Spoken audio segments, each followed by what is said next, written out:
السلام عليكم ورحمة الله. الحمد لله رب العالمين، والصلاة والسلام على نبينا محمد وعلى آله وصحبه أجمعين، وبعد. فعن عامر بن مسعود رضي الله عنه عن النبي صلى الله عليه وسلم قال: الغنيمة الباردة الصوم في الشتاء. رواه الترمذي. সুনান তিরমিজি মুসনাদে আহমদে রওয়ায়াত এসেছে। এই রওয়ায়াতটি যে নবী করিম সাল্লাল্লাহু আলাইহি ওয়াসাল্লাম বলেছেন, ঠান্ডার সময়ে বা শীতকালে সিয়াম পালন করা এটা ঠান্ডা গনিমত।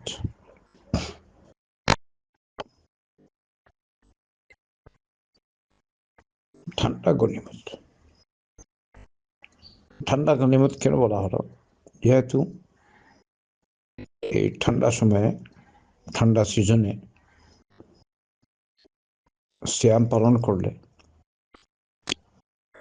তেমন কোনো ক্লান্তি হয় না, দিন ছোট আবার ঠান্ডা। এই জন্য বলেছেন আল গানিমাতুল বারিদা।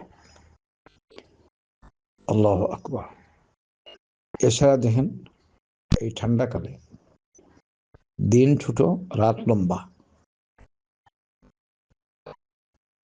যারা আল্লাহর নেক বান্দা, যারা সিয়াম পালন করতে সক্ষম, তারা সিয়াম পালন করবেন দিনে, আর রাতে কিয়ামুল লাইল সম্পাদন করবেন। রাতে বান্দা লম্বা কিয়ামুল লাইল করবে, তাহাজ্জুদের সালাত আদায় করবে। এটা একটা নিয়ামত। এই জন্য আমরা এই সময়কে, ঠান্ডার সময় কদর করি। ফজরের পূর্বে উঠি, একটু আগে ঘুমানোর চেষ্টা করব। ফজরের পূর্বে উঠে তাহাজ্জুদের সালাত বিতির শেষ রাতে পড়ি। আমাদের সমাজে এরকম হয়েছে, যে কোনো জায়গায় দেখবেন বিতির যেমন আগ রাতে পড়ার মূল সময়, লা, বিতির সালাত শেষ রাতে হবে। নবী করিম সাল্লাল্লাহু আলাইহি ওয়াসাল্লাম শেষ রাতেই বিতির পড়তেন। ওই যে 11 রাকাত পড়তেন মা আয়েশা রাদিয়াল্লাহু আনহা রিওয়ায়াত অনুযায়ী, শেষে বিতির পড়তেন 1 রাকাত। অন্যান্য রিওয়ায়াত আছে 3, 5, 7, 9 পড়তেন, কিন্তু 2 রাকাত করে পড়লে 10, তারপরে আর 1 রাকাত। তো উচিত হলো এই সময়ে আমরা গুরুত্ব দিব, দুহেতুক সময় যেন নষ্ট না হয় সেদিকে লক্ষ্য রাখা উচিত। মোবাইল নিয়ে বসে থাকলেন আর বাস দীর্ঘক্ষণ, ঘন্টার পর ঘন্টা যাচ্ছে, সময় নাই। বলে কি ভাই, সময় নেই? আস্তাগফিরুল্লাহ। অথচ সময় আছে। কোরআন তিলাওয়াত করতে পারবেন, সময় বের করলে আল্লাহ তৌফিক দিবে। আপনি সময় বের করবেন না, আপনি অহেতুক সময় নষ্ট করবেন আর বলবেন সময় পাই না।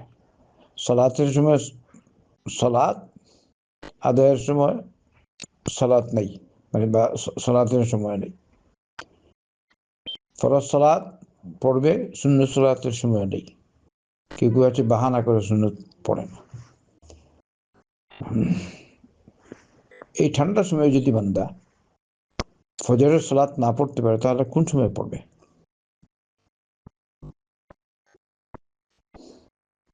সবচেয়ে কঠিন সময় মুনাফিকদের জন্য দুটি, মানে কঠিন সময় বলতে কি, সবচেয়ে ভারী সালাত মুনাফিকদের জন্য দুটি। একটি হলো এশার সালাত, আর একটা ফজরের সালাত।